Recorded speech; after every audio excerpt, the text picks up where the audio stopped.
5वें महीने के अंत में बीरबल ने सादे कागज की जिल्द बनवाई और उसे एक आदमी के सिर पर रखकर बादशाह के पास पहुंच गए। बीरबल ने पुस्तक की ओर इशारा करके कहा। बादशाह अकबर हर समय राज्य की चिंता में डूबे रहते थे। इसी कारण उनके दिमाग में तरह तरह के विचार उठते रहते थे। एक दिन कुछ सोचते सोचते उनके दिमाग में यह बात आई कि मुगलों के इतिहास को लेकर शाही रामायण भी बननी चाहिए, जिससे आने वाली पीढ़ियां मुगलों के ठाठ बाट के बारे में जान सकें। यह सोचते ही उन्होंने बीरबल को बुलाया और यह कार्य उन्हें सौंप दिया। बीरबल आदेश का पालन करने के लिए तुरंत तैयार हो गए। अगले दिन रामायण लिखने में आने वाली सारी कठिनाइयों के बारे में बताते हुए बीरबल ने बादशाह को बताया, जहांपना, शाही रामायण तैयार करने के लिए फिलहाल 20,000 सोने के सिक्कों की आवश्यकता है। 20,000 सोने के सिक्के? बादशाह ने कहा। जी हाँ, मेरा विश्वास है कि 20,000 सोने के सिक्के और 6 महीने की छुट्टी मिलने पर यह कार्य पूरा किया जा सकता है। बीरबल के कहने के अनुसार उसे 20,000 सोने के सिक्के और 6 महीने की छुट्टी दे दी गई। उन सिक्कों को बीरबल अपनी इच्छानुसार जनता की भलाई में खर्च करने में 2 महीने तक लगे रहे और आराम से घर पर रहकर छुट्टियां बिताई। 46 शाही रामायण। 5वें महीने के अंत में बीरबल ने सादे कागज की जिल्द बनवाई और उसे एक आदमी के सिर पर रखकर बादशाह के पास पहुंच गए। बीरबल ने पुस्तक की ओर इशारा करके कहा, महाराज, अभी यह पूरी नहीं हुई है। अभी कुछ कार्य बचा है, इसलिए मैं आपसे एक राय लेने के लिए आया हूं। कहो, बादशाह सिर हिलाते हुए बोले। बीरबल ने कहा, जैसे रामायण के मुख्य नायक रामचंद्र थे, वैसे ही इस बादशाही रामायण के नायक आप हैं। रामायण की मुख्य नायिका सीता जी थीं। अब प्रश्न यह है कि आप इस शाही रामायण की सीता किसे बनाएंगे? मैं आपसे केवल यही राय लेने आया हूं, क्योंकि आपकी बहुत सी बेगम हैं। किसको शाही रामायण की नायिका के पद की प्राप्ति का शुभ अवसर मिलेगा? इस बात के बारे में पता चलते शाही रामायण 47 कि मैं यह कार्य शीघ्र ही समाप्त कर दूंगा। यह कहकर बीरबल अकबर बादशाह के बोलने की प्रतीक्षा करने लगे। बादशाह ने सबसे बड़ी बेगम को ही नायिका बनाने का आदेश दिया। इसके बाद बीरबल ने बड़ी बेगम साहिबा के भवन की ओर प्रस्थान किया। वहां जाकर बीरबल ने बड़ी बेगम को सब बातें विस्तार से समझा दी और फिर रामायण की प्रधान नायिका सीता को वर्षों तक दैत्यराज रावण के पास रहना पड़ा था। आप भी जिसके यहाँ रह चुकी हो यह व्यक्ति बता दीजिए, जिससे मैं रावण की लंका को उस स्थान से बदलकर लिख दूंगा। इसके बारे में पता चलते ही मैं रामायण को पूरा कर दूंगा। बीरबल को इस बात को सुनकर प्रधान बेगम गुस्से में आग बबूला हो गई। बीरबल शीघ्रता से वहां से लौटे और मन ही मन खुश होते हुए बादशाह के सामने उपस्थित हुए। चेहरे पर उदासी के भाव स्पष्ट नजर आ रहे थे।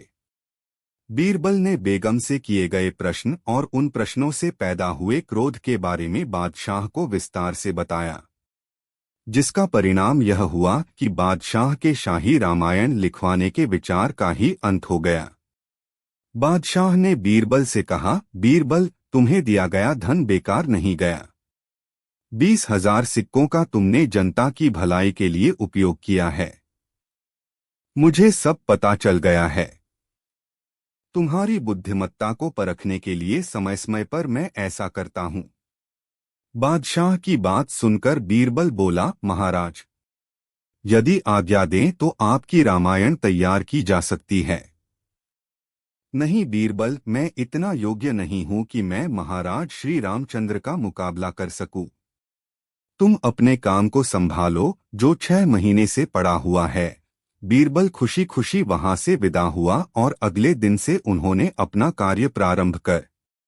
बीरबल ने जवाब दिया, जहांपना, कुछ भी नहीं है। उन्होंने दोबारा पूछ तो बीरबल हड़बड़ाते हुए बोले, तोता है। इस जवाब को सुनकर बादशाह को गुस्सा आने लगा। वे गुस्से में चिल्लाते हुए बोले, सच सच क्यों नहीं बताते कि तुम्हारी बगल में क्या है?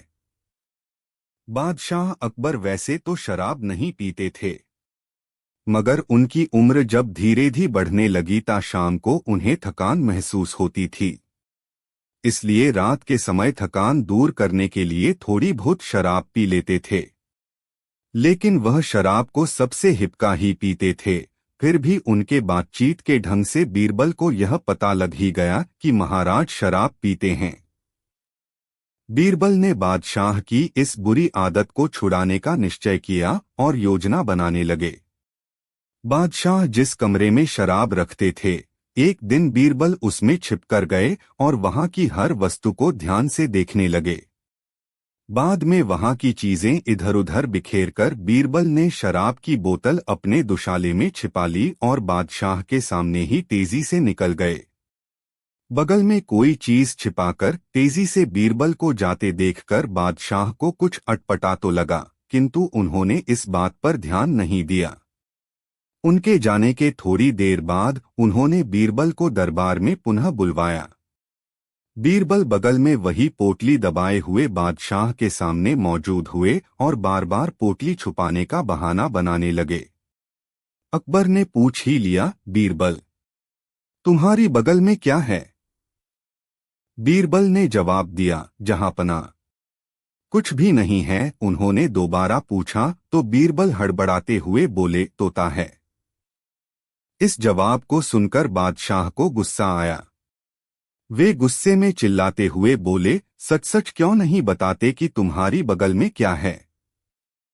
बीरबल ने पुनः अपना जवाब बदला और बोले, घोड़ा है। बादशाह को ताज्जुब हुआ। वे झुंझलाकर बोले, आज तुमको क्या हो गया है जो ऐसी बेसिर पैर की बातें करते हो? ठीक ठीक क्यों नहीं बताते? इस बार बीरबल ने फिर अपना जवाब बदला और कहा, हाथी है। बादशाह बहुत क्रोधित हुए और उन्होंने चिल्लाकर कहा, आज तुम्हें मृत्युदंड निश्चित है। यह सुनकर बीरबल बोले, गधा है। फिर बादशाह ने सरल भाव से पूछा तो बीरबल ने सच कह दिया, शराब है, और बोतल सामने रख दी। बटा 50 बीरबल के हाथ में शराब की बोतल देखकर बादशाह आश्चर्यचकित रह गए। बादशाह को लगा कि बीरबल ने शराब पी है और वह अवश्य ही होश में नहीं है, इसलिए ऊटपटांग हरकतें कर रहा है। शाम को जब नवरत्न महाराज के साथ बैठे तो बीरबल भी उन्हीं में आ बैठे। बादशाह ने उन्हें भी देखा और पूछा, तबीयत कैसी है? बीरबल बोले, मेरी तबीयत खराब ही कब थी? यह सुनकर बादशाह बोले, यदि खराब नहीं थी तो क्यों शराब की बोतल बगल में दबाकर हमारे पूछने पर ऊटपटांग जवाब दे रहे थे? बीरबल को अब अच्छा मौका हाथ लगा। उन्होंने कहा, जहांपना, पहले जब आपने मुझसे पूछा कि बगल में क्या है तो मैंने जवाब दिया कि कुछ नहीं, क्योंकि यह बात सच है कि शराब का पहला प्याला पी जाने पर आदमी को कुछ भी नहीं मालूम पड़ता है। दूसरा प्याला पीते ही उसकी जबान तुतलाने लगती है। इसलिए मैंने आपके दूसरे प्रश्न के उत्तर में कहा कि तोता है। फिर शराब का तीसरा प्याला पीते ही शराबी घोड़े की तरह हिनहिनाने लगता है। तभी मैंने आपके तीसरी बार पूछने पर कहा था कि घोड़ा है। उसके बाद चौथा प्याला पीते ही वह मस्त हाथी की तरह झूमने लगता है, इसलिए मैंने कहा कि हाथी है। उसके बाद पांचवा प्याला पी लेने पर वह गधे के समान व्यवहार करने लग जाता है।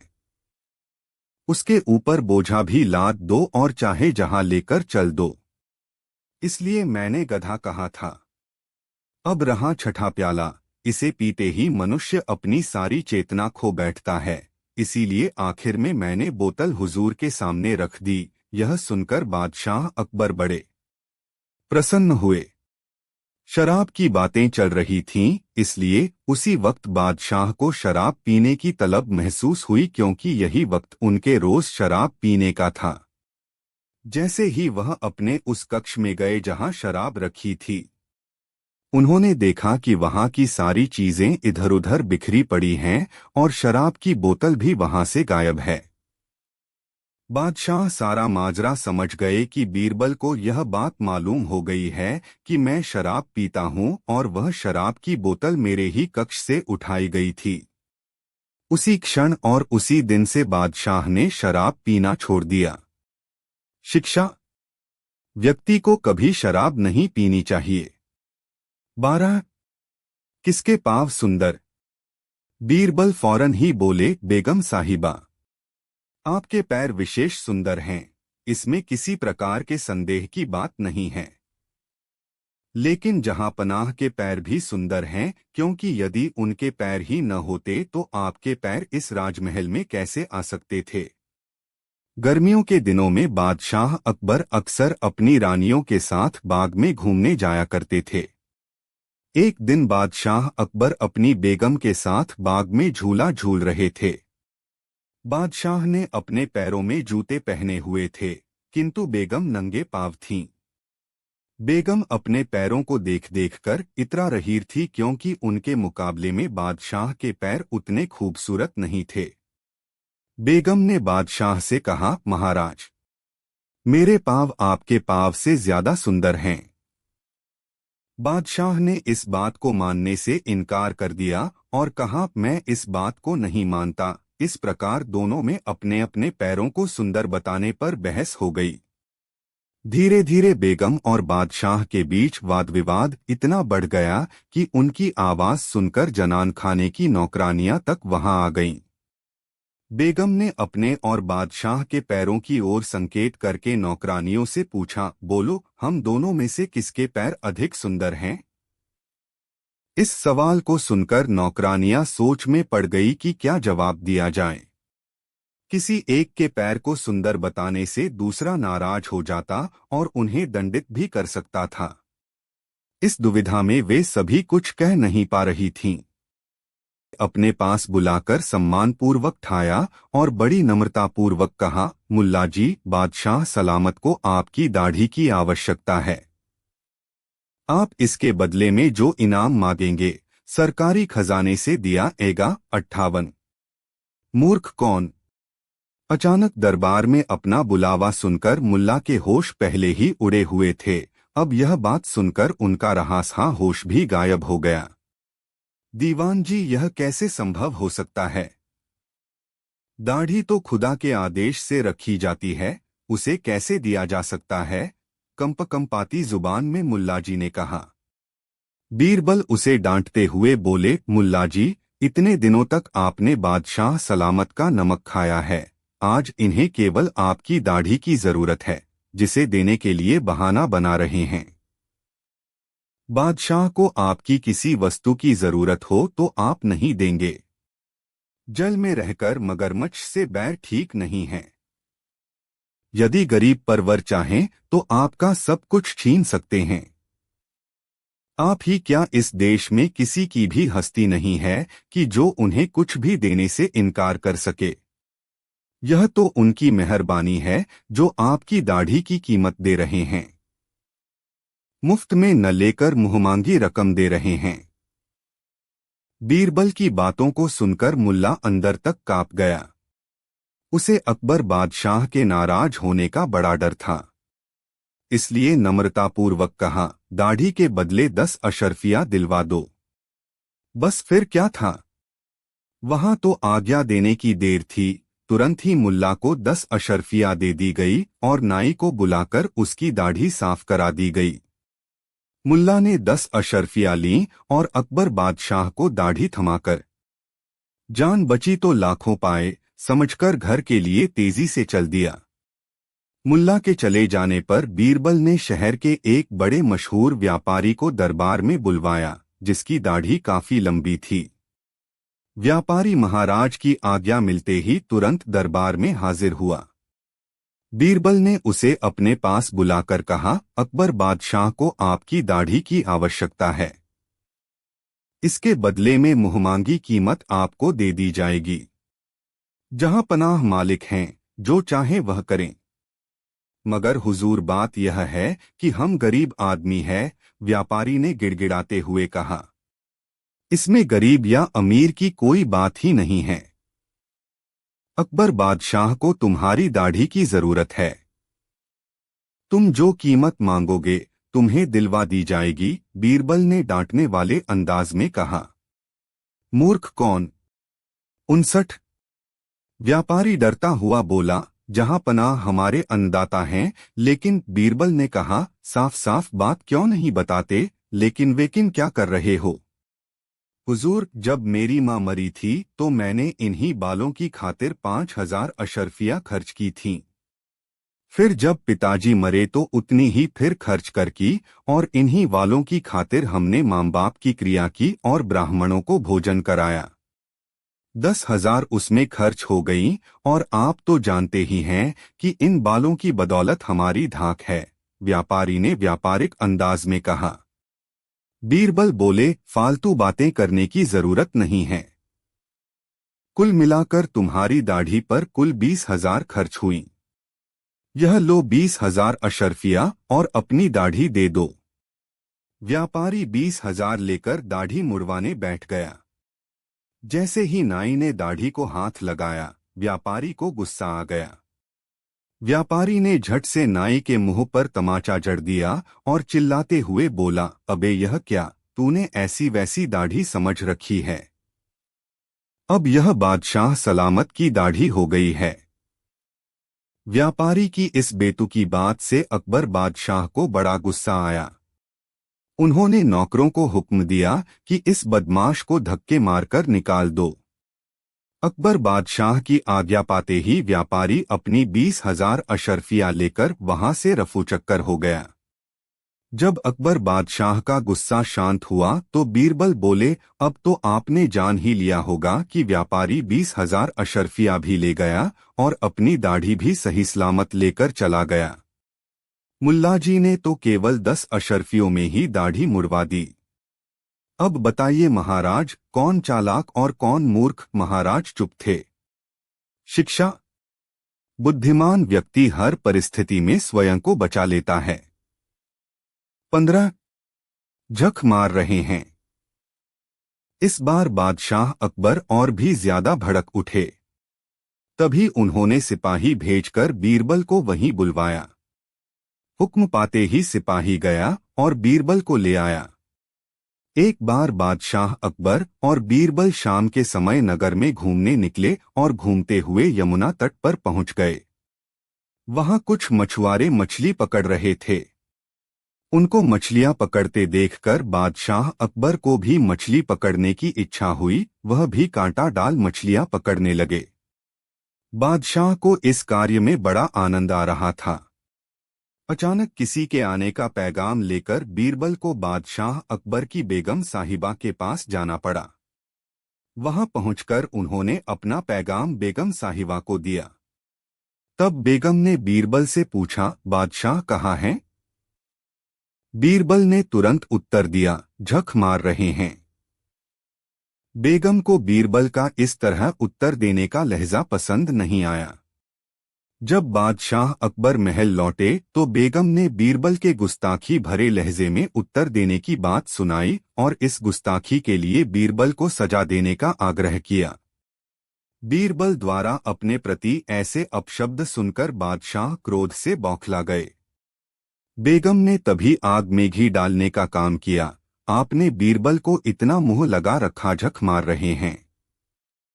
61 है। यह उसी का नतीजा है कि वह आपकी इज्जत करना भूल गए हैं और आपके लिए अनुचित शब्दों का प्रयोग करने लगे हैं। इस पर बादशाह अकबर और भी ज्यादा गुस्से में तमतमा उठे। तभी उन्होंने सिपाही भेजकर बीरबल को वहीं बुलवाया। हुक्म पाते ही सिपाही गया और बीरबल को बुलाकर ले आया। बीरबल के आते ही बादशाह अकबर ने क्रोध से पूछा, आज तुमने बेगम से क्या कहा था? बीरबल, तुम्हारा दिमाग आजकल बहुत खराब होता जा रहा है, तुम अपनी मर्यादा भूलते जा रहे हो। बीरबल एकदम शांत होकर बोले, आलीज़ा बादशाह झक मार रहे हैं, ऐसा मैंने इसलिए कहा कि संस्कृत भाषा में मछली को झक कहते हैं और आप उस समय मछली ही तो मार रहे थे। यदि संस्कृत भाषा बोलना अपराध है तो मुझे क्षमा करें।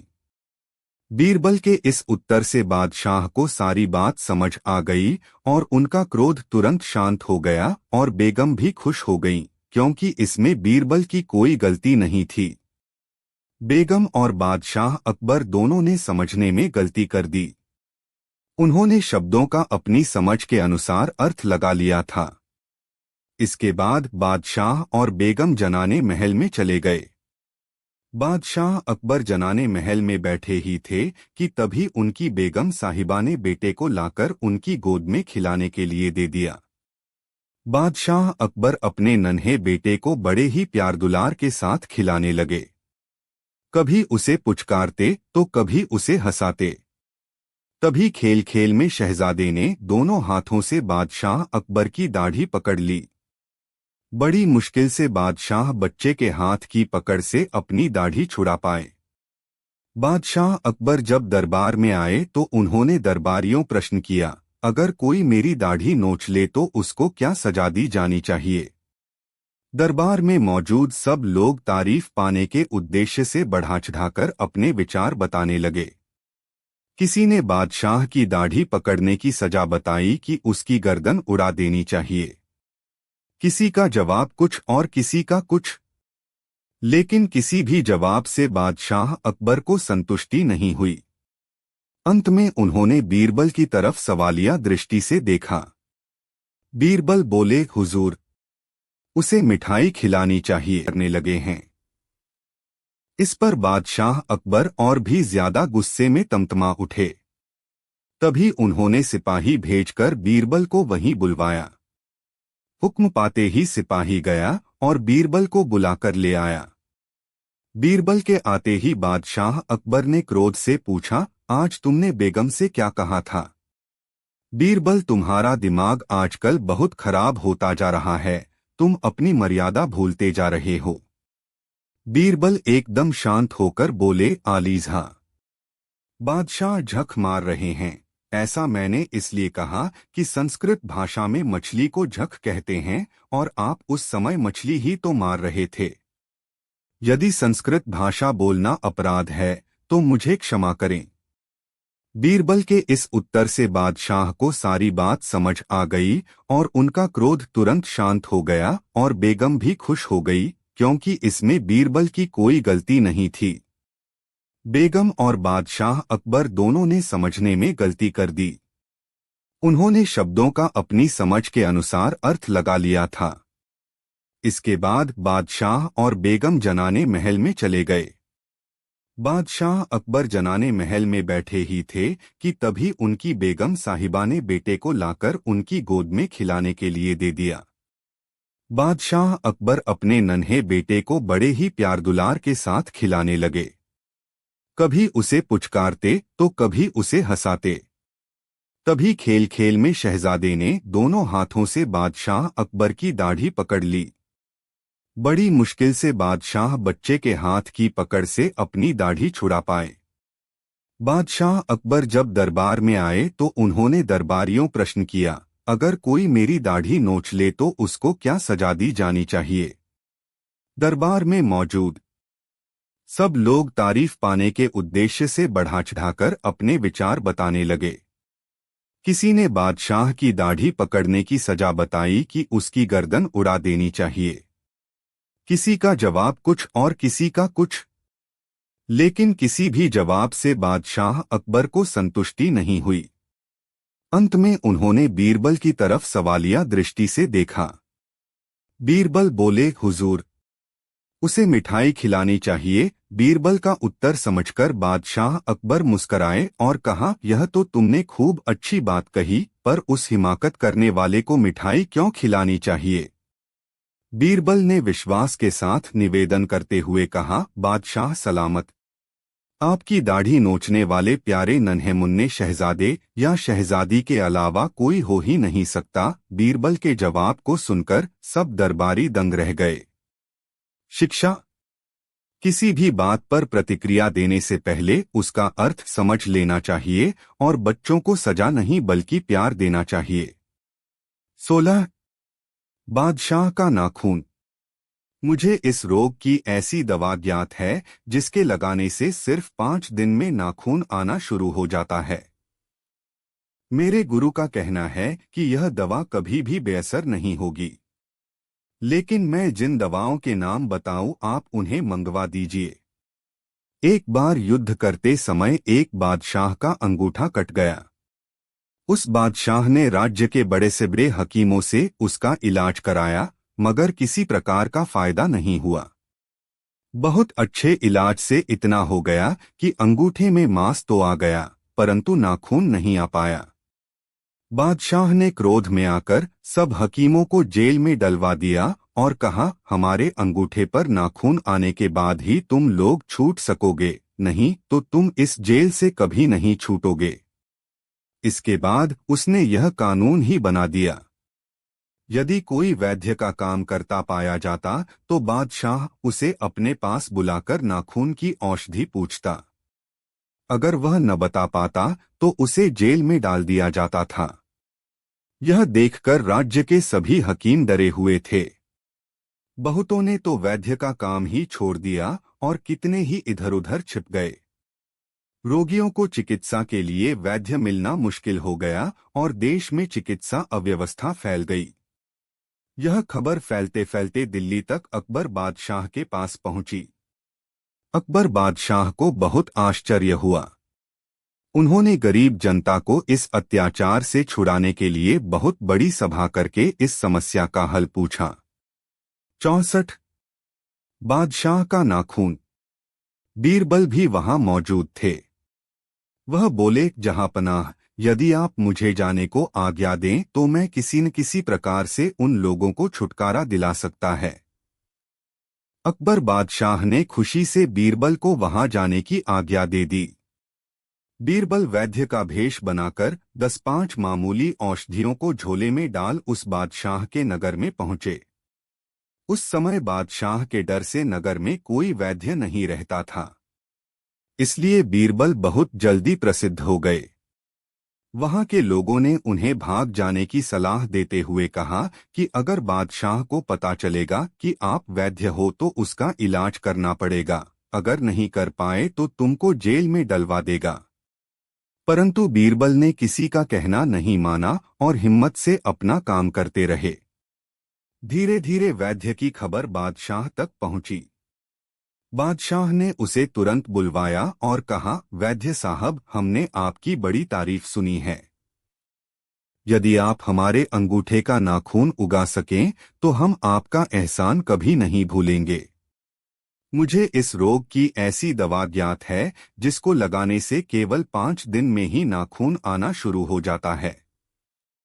मेरे गुरु का कहना है कि यह दवा कभी बेअसर सिद्ध नहीं होगी, लेकिन मैं जिन जिन दवाओं के नाम बताऊं आप उनको मंगवा दीजिए।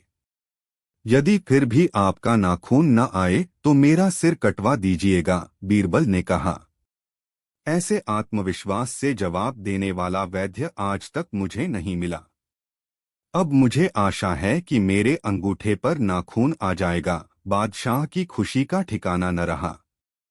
बीरबल बोले, ईश्वर ही सहायता करेंगे, परंतु मैं 3 दिन में आराम कर देने का आश्वासन देता हूँ, मगर मेरे नुस्खे की दवाओं का मिलना थोड़ा कठिन है। इसमें क्या कठिनाई है? क्या मैं बादशाह होकर भी दवा नहीं मंगवा सकता? बादशाह ने अपनी बादशाहत का रौब दिखाते हुए कहा। बीरबल बोले, बादशाह से सब कुछ हो सकता है। मेरा यह कहना नहीं है कि आप उन दवाओं को नहीं मंगा सकेंगे।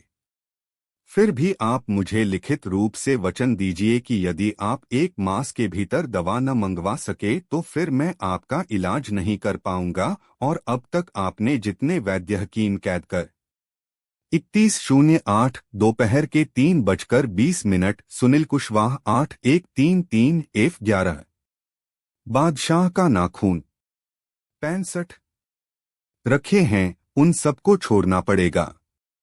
इस बीच अगर आप दवा मंगवा देंगे तो उसी समय मैं आपकी सेवा में हाजिर हो जाऊंगा और आपका इलाज शुरू कर दूंगा। सब ठीक रहा तो जल्द